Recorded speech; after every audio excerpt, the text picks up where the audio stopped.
बिस्मिल्लाहिर्रहमानिर्रहीम। मैं हाँ तुहाडा मेज़बान साजिद भट्ट। तो मैं अक्सर मुस्लिम लीग नून की सियासत के हवाले दे नाल अक्सर मुस्लिम लीग के कारकुनां दा, मुस्लिम लीग के जियालियां दा, मुस्लिम लीग के लीडरां दा इंटरव्यू तुहाडी खिदमत च पेश करता रहना। तो अज असी एक ऐसे सरगर्म रुकन दे कोल मौजूद हाँ कि जिहड़े किसी तारफ के मुताज नहीं, अली अशरफ वाला साहब जिहड़े सांगले दी आन, हल्का 117 की शान, चौधरी मोहम्मद बरजीस ताहर दे बड़े ही मतलब पक्के साथी ने। दुनिया इधर दी इधर हो जाए लेकिन इन्हों उन्हों दे साथ नालों कोई जुदा नहीं कर सकता। अज असीं इन्हां कोलों पुछांगे कि ये मियाँ नवाज शरीफ पाकिस्तान जिहड़े आ रहे ने उन्हां दी इस्तकबाल दी तैयारी के हवाले नाल ये की कर रहे ने, इन्हां दी की कोशिशां ने, ते किन्ना को भरपूर तरीके नाल मियाँ नवाज शरीफ दा अपने लीडर चौधरी मोहम्मद बरजीस ताहर दे नाल शाना बशाना चल के किन्ना को भरपूर इस्तकबाल करनगे। अज असी उन्हां दे कोल मौजूद हाँ। अज उन्हां नाल तुहानूं गलबात करके सुनावांगे। अस्सलाम वालेकुम जनाब जी। वालेकुम सलाम जी। की हाल है? अली अशरफ साहब ठीक हो, राजी हो, खुश हो? दुआवां जी साजिद भट्ट साहब, तुहाडी मेहरबानी, तुहाडा शुक्रिया, तुहाडी टीम का शुक्रिया जिन्हें सानूं मौका दिता है इस प्लेटफार्म पर गुफ्तगू करन दा। बहुत बहुत शुक्रिया सर। अच्छा, असी अज तुहाडे कोलों बड़े मतलब कि ना एक मतलब आए हाँ, बड़ी आस नाल आए हाँ और तुहानूं पुछना चाहते हाँ कि अपने लीडर दे नाल शाना बशाना चलदे होया मियाँ मोहम्मद नवाज शरीफ 21 अक्तूबर नूं पाकिस्तान आ रहे ने, उन्हां दे इस्तकबाल की तैयारी के हवाले नाल तुसी अपने लीडर दे नाल कित्थों तक शाना बशाना चल रहे हो?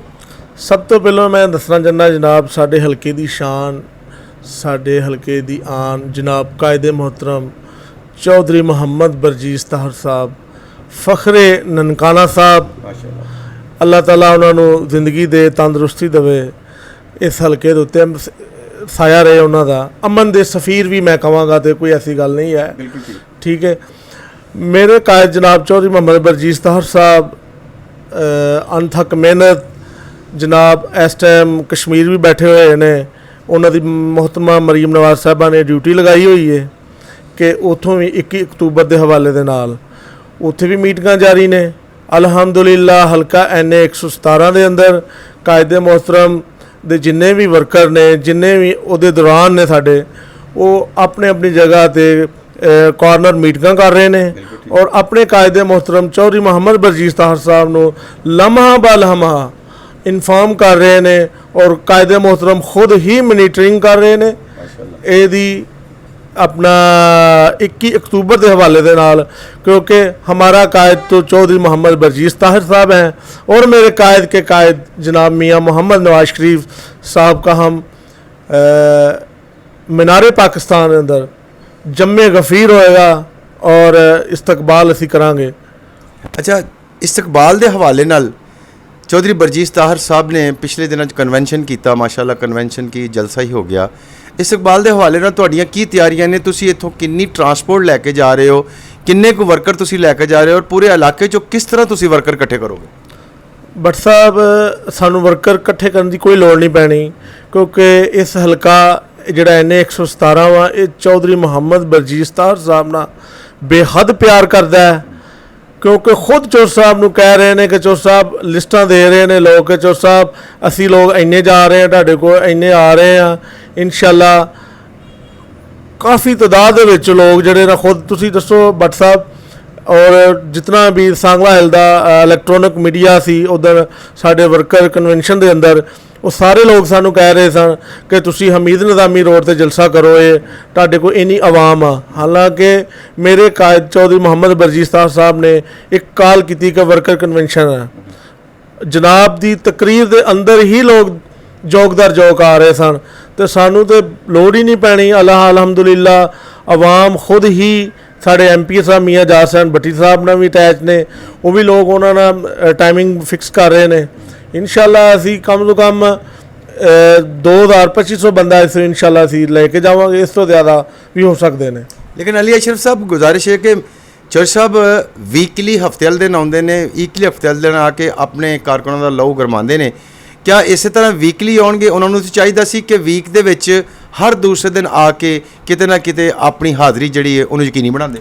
ਦੇਖੋ ਭੱਟ ਸਾਹਿਬ, ਕਾਇਦੇ मोहतरम जनाब चौधरी मोहम्मद बरजीश ताहर साहब कोई आम आदमी नहीं। अल्लाह ताला ने उन्होंने 6 मरतबा MNA बनाया है। वो आला अहुदे ते फैज़ भी रहे ने, पार्टी के अंदर एक आला मुकाम रखते हैं, क्योंकि उन्होंने बहुत सारिया जिम्मेदारियां ने। जिम्मेदारियां जिस तरह कश्मीर बैठे हुए ने, फिर सांगला हिल दी भी, फिर उन्होंने मॉडल टाउन के भी काफ़ी ज़्यादा मीटिंगां होंदियां ने, मियाँ शबाशी साहब बुलाते हैं। फिर उन्होंने लंदन भी पिछले दिनों च गए सन।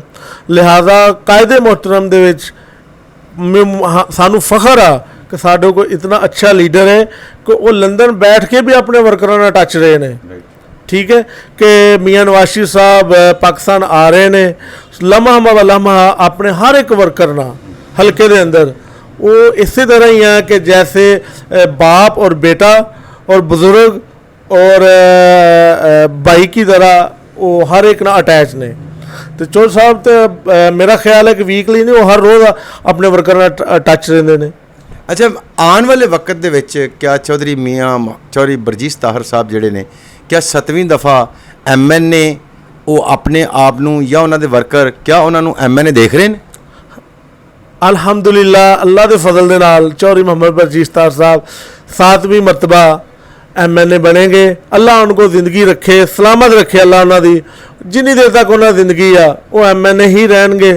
और मैं भट्ट साहब तुहानूं मुबारकबाद तुहाडे ही चैनल दे नाल अपने वर्करां नूं, अपने दोस्तां नूं, मुस्लिम लीग नून दे बब्बर शेरां नूं मुबारकबाद देना है कि चौधरी मोहम्मद बरजीश ताहर साहब 7वीं मरतबा भी MNA हैं इंशाअल्लाह।